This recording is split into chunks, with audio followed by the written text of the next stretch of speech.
Ada makalah dari seorang ulama salafus soleh, ulama yang hidup di kurun 3 abad pertama Hijriah. Qala ahadun minas salafi, innamal ilmu mawahibun yu'tihi Allahu man ahabba min khalqihi. Sesungguhnya ilmu itu merupakan anugerah yang agung yang Allah hanya memberikannya kepada orang-orang yang Allah cintai dari kalangan hamba-hambanya. Walaysa yanaluhu ahadun bil hasabi. Ilmu itu tidak diperoleh karena nasab. Walau kana li'illatil hasabi lakana awlan nasi bihi ahlu baitin Nabi sallallahu alaihi wasallam. Andaikan nasab menjadi sebab seseorang mendapatkan ilmu, maka tentu anak keturunan Nabi, ahlul bait Nabi lah yang paling berhak di antara manusia untuk mendapatkan banyaknya ilmu. Tapi buktinya banyak orang-orang yang bukan ahlul bait Nabi, mereka itu menjadi orang alim, betul? Dan sebaliknya banyak orang yang mengaku ahlul bait Nabi gak mau ngaji, bahkan pernah ngaji kepada kiai, kepada ulama, gak lama kemudian karena dia dianggap mulia oleh masyarakat, dia bikin majelis, kemudian bikin majelis ratib, maulid, lalu bersikap tidak sopan kepada gurunya yang dulu ngaji kepada gurunya. Ini kejadian nyata. Sahabat saya al-maghfur lah, Kiai Amrin Solihin, ya Allah yarham, di Cikarang, Kiai NU Tulen.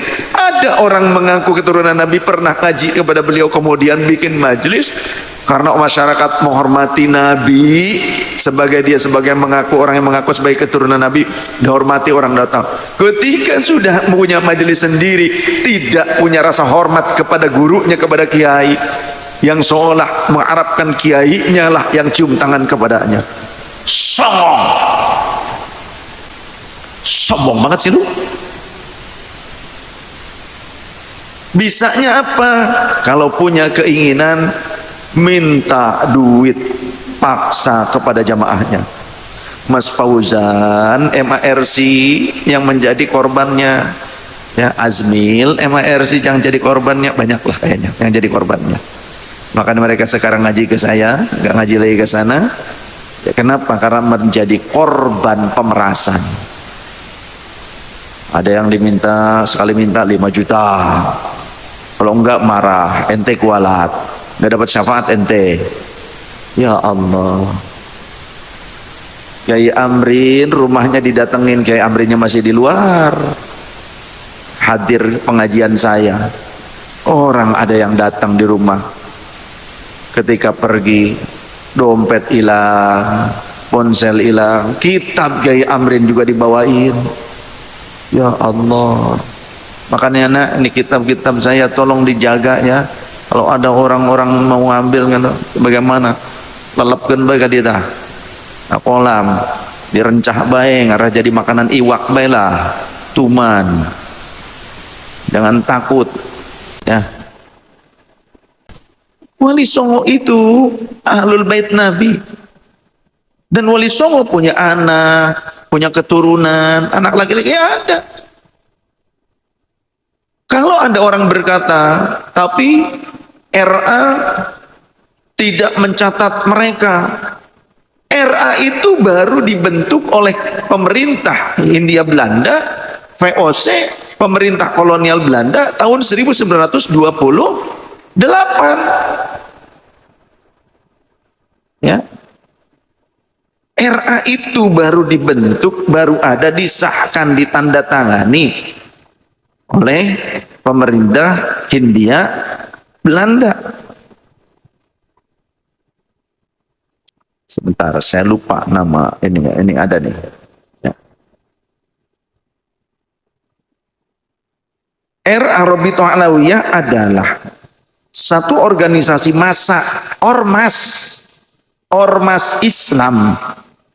Kemudian tipenya LSM, Lembaga Swadaya Masyarakat. Organisasi massa Islam yang bergerak menghimpun WNI keturunan Arab. Organisasi ini berdiri pada tanggal 27 Desember 1928, tidak lama setelah Sumpah Pemuda. Organisasi ini didirikan dan disahkan oleh pemerintah Belanda berdasarkan akta notaris Mr. A.H. van Ophuijsen nomor 66 tanggal 16 Januari 1928 dan mendapat pengesahan dari pemerintah Belanda pada tanggal 27 Desember 1928 atau 1346 Hijriah yang ditandatangani oleh G.R. Ed Brink, sekretaris pemerintah Belanda. Ya. Asalnya bukan untuk pencatatan nasab. Pencatatan nasab ada banomnya, ada bagiannya, namanya maktab daimi. Sebelumnya untuk silaturahim, pendidikan, sosial, keagamaan. Asalnya seperti itu. Ini disahkan oleh pemerintah kolonial Belanda di saat zuriyah Rasul, Ahlul Bait Rasul dari keturunan Wali Songo selalu melawan kepada Belanda, selalu mengerahkan gerilya untuk memberontak kepada pemerintah Hindia Belanda. Maka keturunan Rasulullah dari keturunan para wali yang menjadi pejuang kemerdekaan melawan para penjajah ini, mereka tidak mau mencatatkan nasab keluarganya.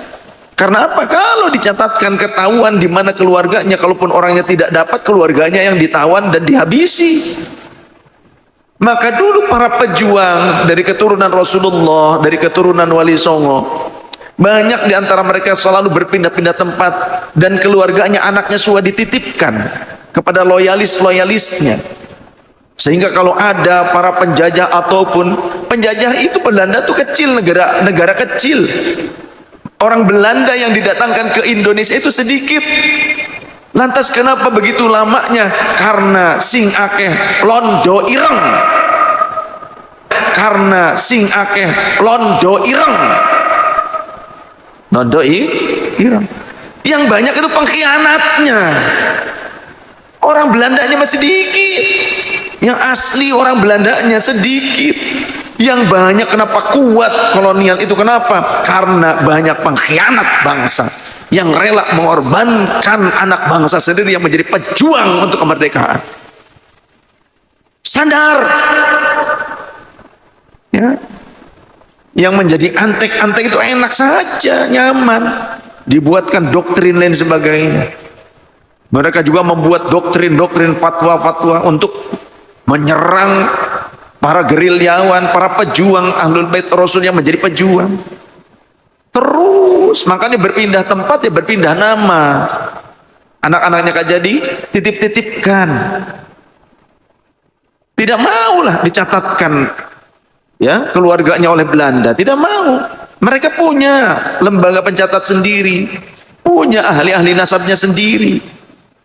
Robitoh Alawiyah itu, kata Abu Ya Habib Abu Bakar, mereka Robitoh ini, RA ini nggak punya catatan keturunan Wali Songo, karena Wali Songo sudah jauh lebih dulu datang ke Indonesia dan mereka itu punya kerajaan, punya kesultanan, dan mereka juga punya anak keturunannya, mereka juga punya orang-orang pencatat nasab, punya.